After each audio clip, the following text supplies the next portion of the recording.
the second woman said in the same disembodied tone. Like the others, she looked to be little more than skin and bones. "What are you talking about?" Richard asked. "Bring us our dead," one of the other men repeated. "What dead?" Richard asked. "Our dead," a different man said in a voice equally devoid of emotion. The circular answers were getting him nowhere.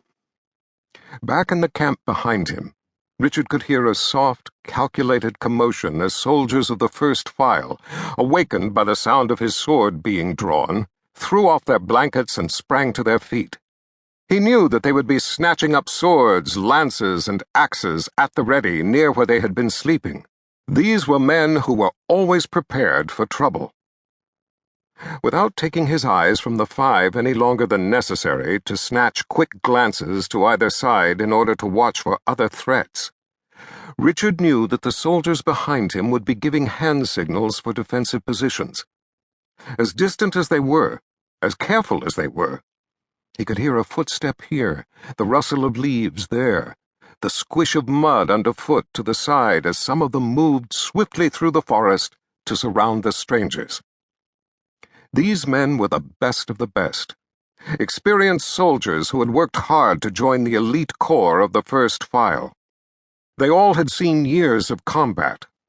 A number of their ranks had already given their lives after coming to the Darklands in order to help get Richard and Kahlan safely back to the palace.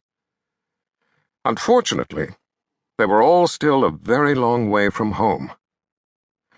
"I don't know who you were talking about," Richard said as he watched the distant gazes of the five people before him. "Are dead," the first woman said in a lifeless voice. Richard frowned. "Why are you telling this to me?" "Because you are the one," the man who had touched him said. Richard lifted his fingers one at a time, flexing them in a wave-like motion, readjusting his grip on his sword. He looked from one blank face to another. "The one? What are you talking about?" "You are Fua Grissa o Strauka," another man said. "You are the one." Goosebumps tingled up the back of Richard's neck. Fua Grissa o Strauka meant the bringer of death in the ancient language of High Daharan. It was a name prophecy had given him. Very few people, other than Richard, knew the dead language of High Daharan. Perhaps even more disconcerting was how these five would know that it referred to him. Richard kept the point of his sword toward the five, making sure none of them could approach any closer, even though none of them tried. He wanted to be sure he had fighting room should he need it. "Where did you hear such a thing?" he asked. "You are the one. You are Fua Grissa o Strauka, the bringer of death," one of the women said. "That is what you do. You bring death." "And what makes you think that I can bring you your dead?" "We have long sought our dead," she said. "We need you to bring them to us." "Bring us our dead," another man repeated, for the first time with a trace of dark insistence that Richard didn't like.